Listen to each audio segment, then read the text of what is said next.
Hi everyone, welcome to Tess Talks. I am Tess, and today let's talk about You Have a Voice. So, there's a new version of The Little Mermaid that just came out, and we remember that Ariel gave her voice in exchange for legs, right? So she can look like a human, live like a human, and find love with a human.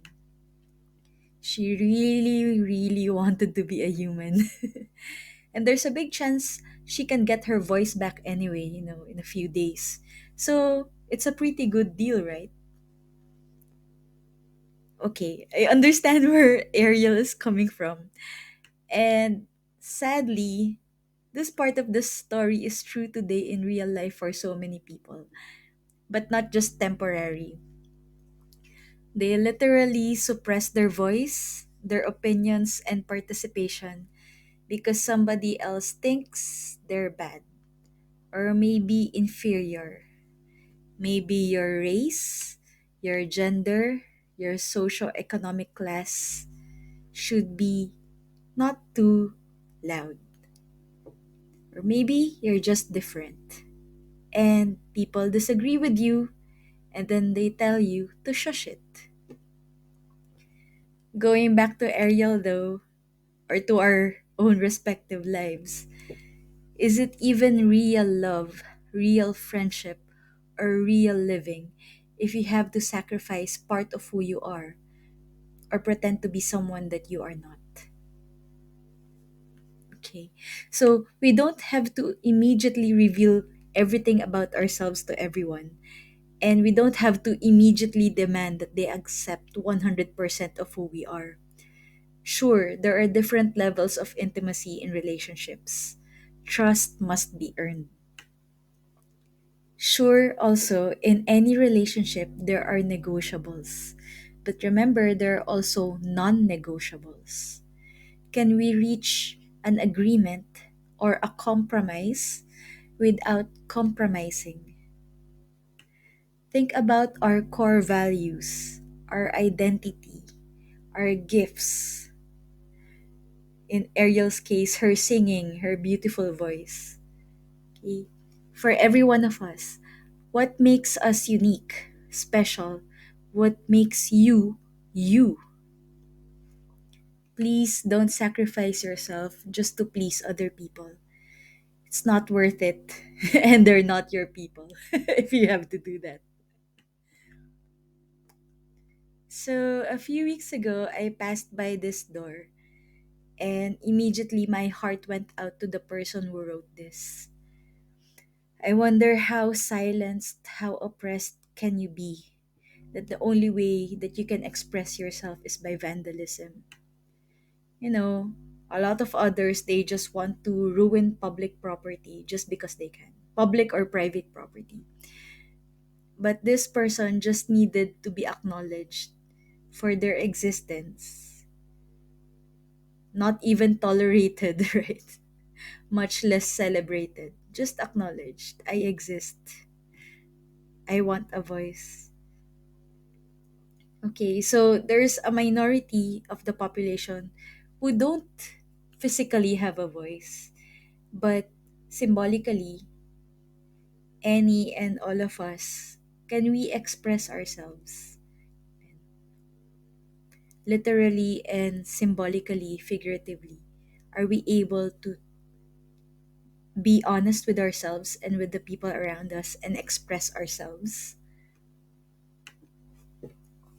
So, you might recall in the Princess Diaries, Princess Mia's best friend Lily has a talk show, but it only reaches 12 subscribers.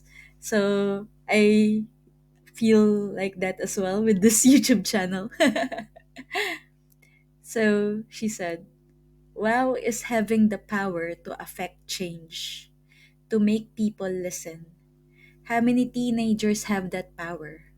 What more of a miracle do you want?" So, Lily has a lot to say, but in her situation, then she doesn't have that much influence. Whereas she's encouraging Mia, if you take that position, that royal princess position, Yeah, it has responsibilities, but it also has perks. And even that perk isn't even a selfish perk. It's really also for service, right? You can use that platform for good. And actually, later on, spoiler alert, part of what encouraged Mia to take up the responsibility, even though she's quite shy and she'd rather just be invisible, is okay. So now I have this platform.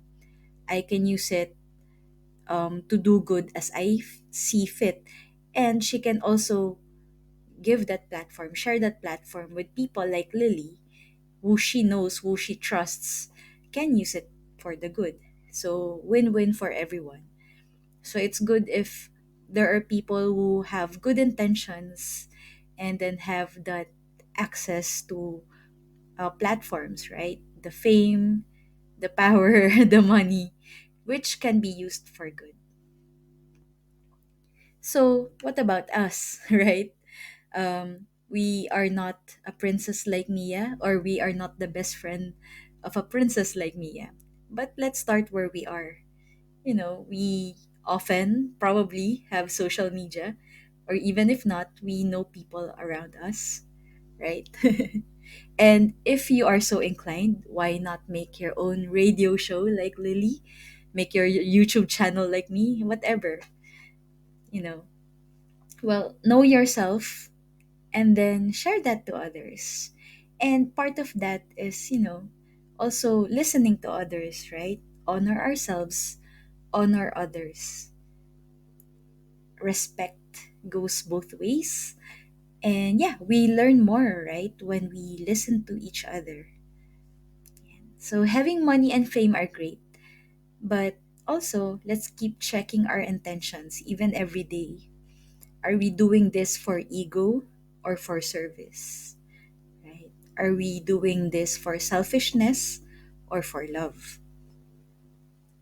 In the context of speaking, are we speaking just for ourselves? Let us remember and also speak for those who cannot.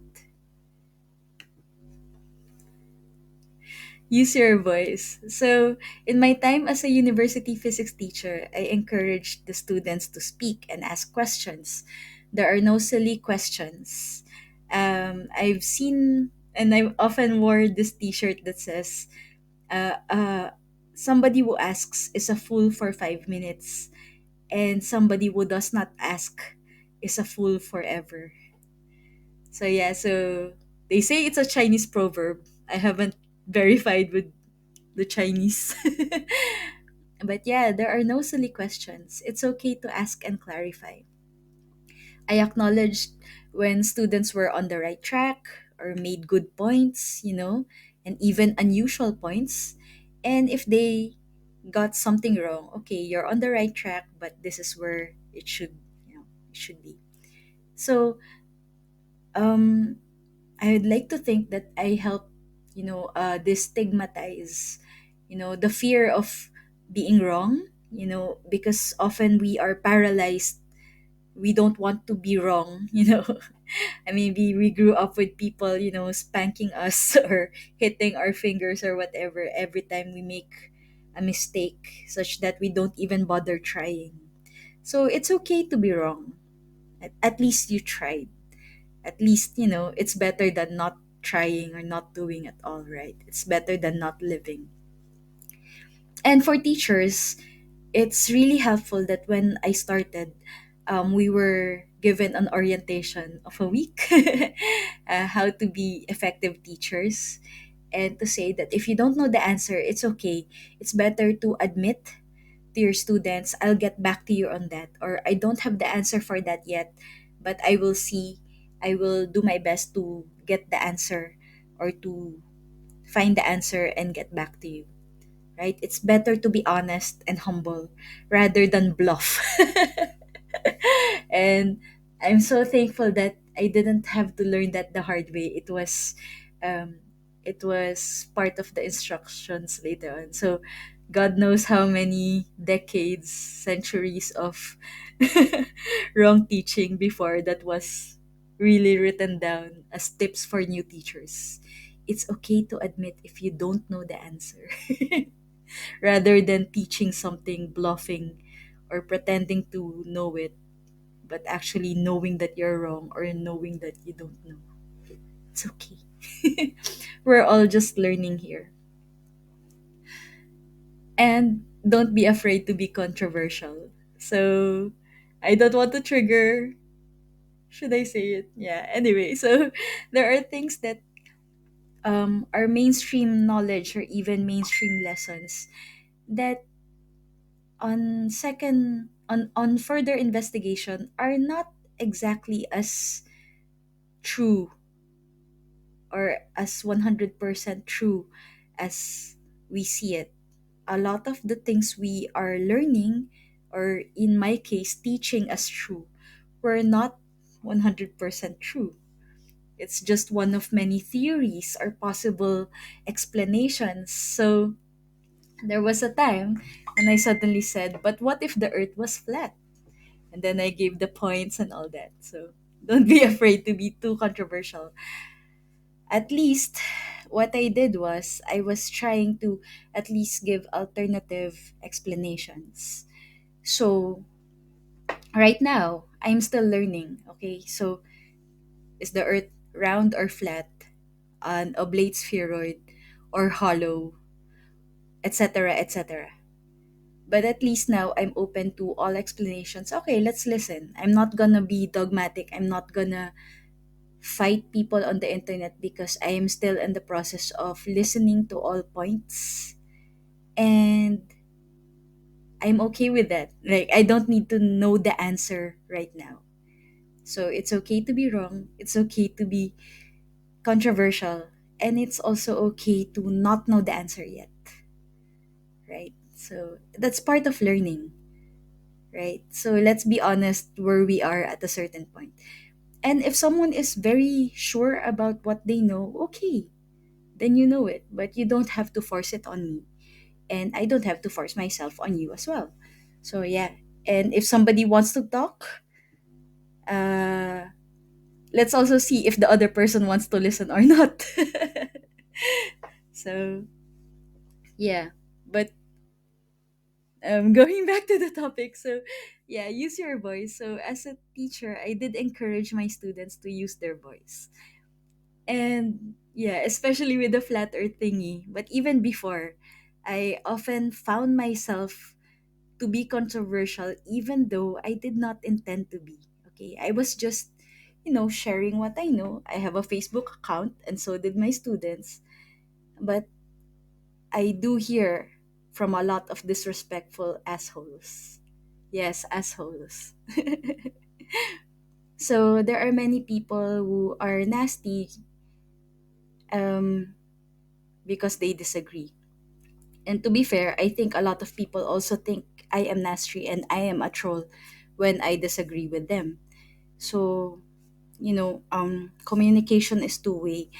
God knows, and each person knows if our intention was really to be a troll, to be nasty, or you just want to talk it out or want to explain one alternative point of view versus another.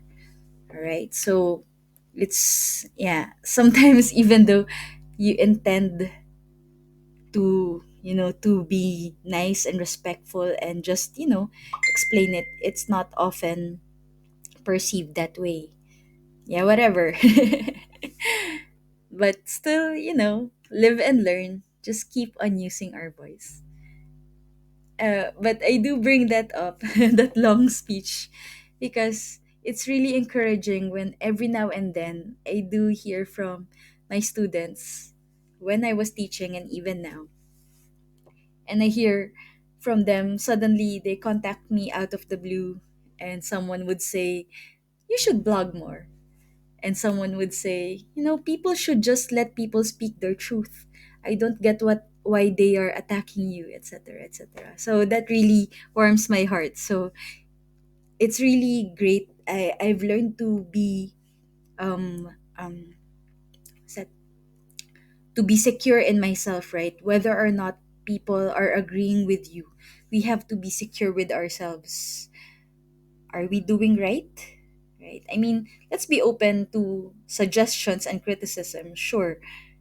But aside from just listening to the opinions of others, let us also listen to our own opinions, right? Are we on the right track? If you are so inclined, ask God, pray about it.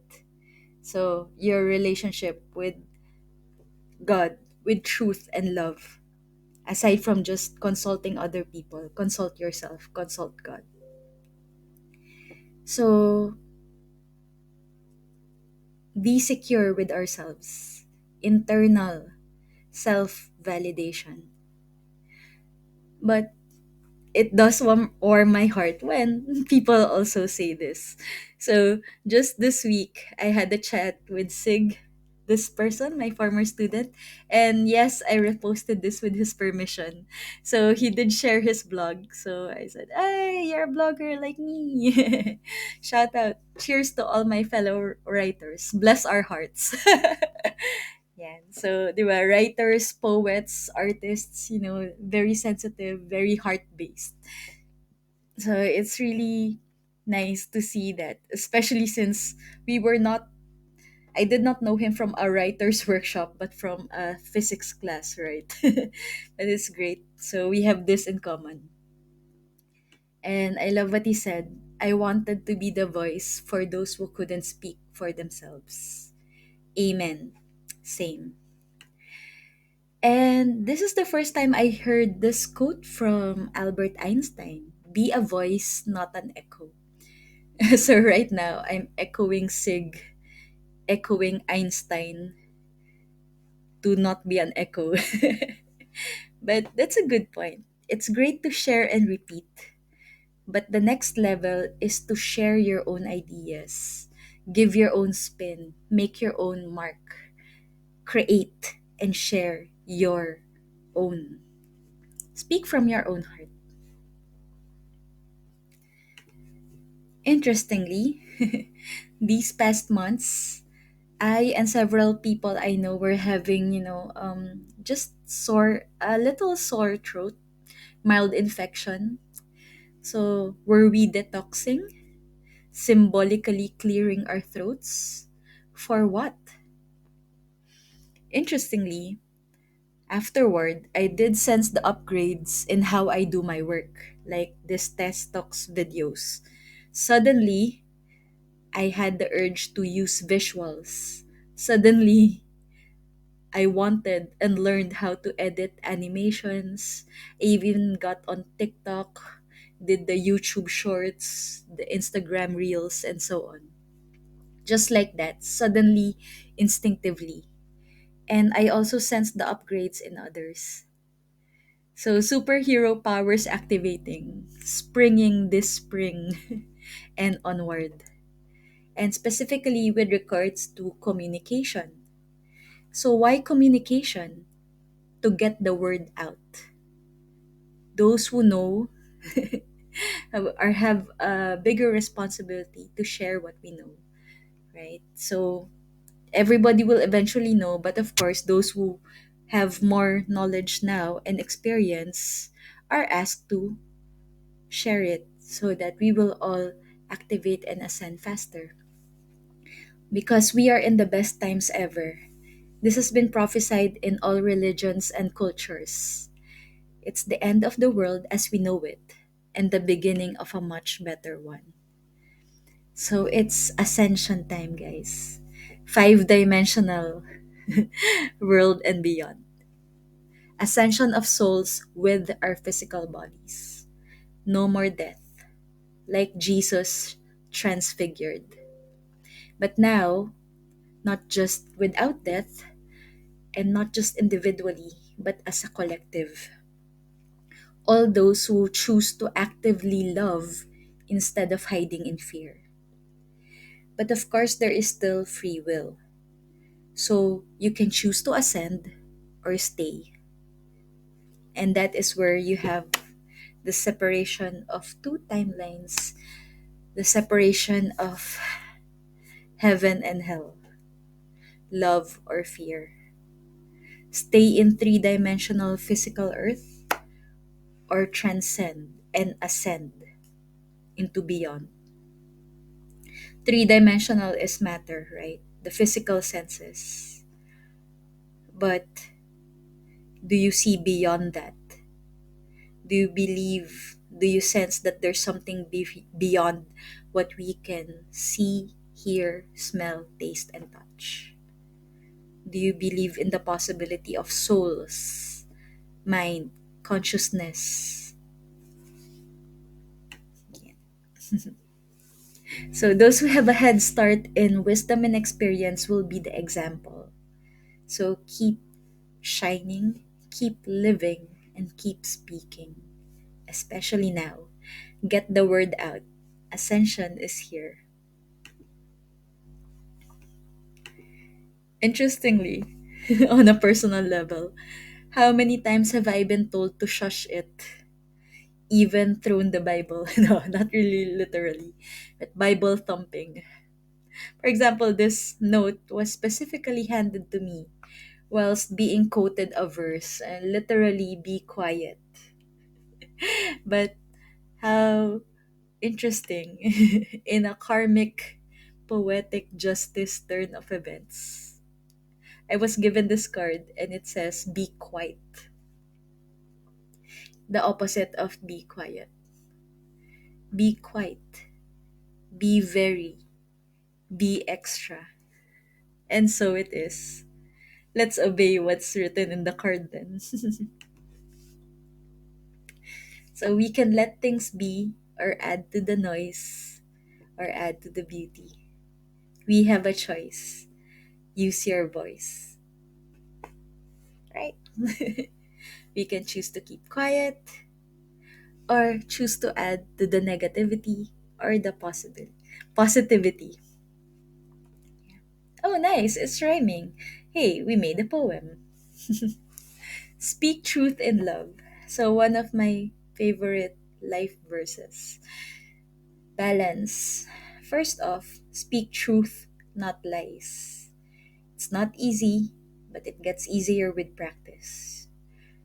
Uh, I've noticed there are some people who lie to others and they also lie to themselves. I don't know, sometimes I sense that they really are sincerely believing their lies. So, what a waste of a life. If you're going to lie, I know, and then you die, then your whole life is a lie. And what's the point? Who are you acting for? You're acting your whole life. For what? For happiness? Even if you attain happiness or riches or fame or whatever, you know deep down it's not true. So why even do that? It's hard to face reality and the truth, but the sooner you do, the sooner that you can improve yourself, improve your circumstances, right? Instead of running around denying it. Now, of course, yeah. Yeah, I'm all for accepting truth and then improving on it. Don't just accept, this is the ugly truth. Yeah, but you can make it a beautiful truth. Yeah, and that's where the balance is. So, first off, speak truth, not lies, but also speak out of love. The intention is love. Speak what the person needs to hear and also what the person wants to hear. Yes, it can be both. You don't have to resort to flattery, or you don't have to resort to, partial truths and white lies, right? You can be encouraging and truthful at the same time. And this is not just with respect to relationships with others, this is also towards ourselves. Be truthful to ourselves and be loving. So, yeah, love everyone, speak kindly, grace, forgiveness, acceptance for our past and our present, encouragement and inspiration for our present and our future. Ha! So that's it. Thank you for listening as I speak and talk. Please consider liking, commenting, sharing, and subscribing as well. So, for everyone, keep loving, shining, and speaking. And all the best. Bye for now.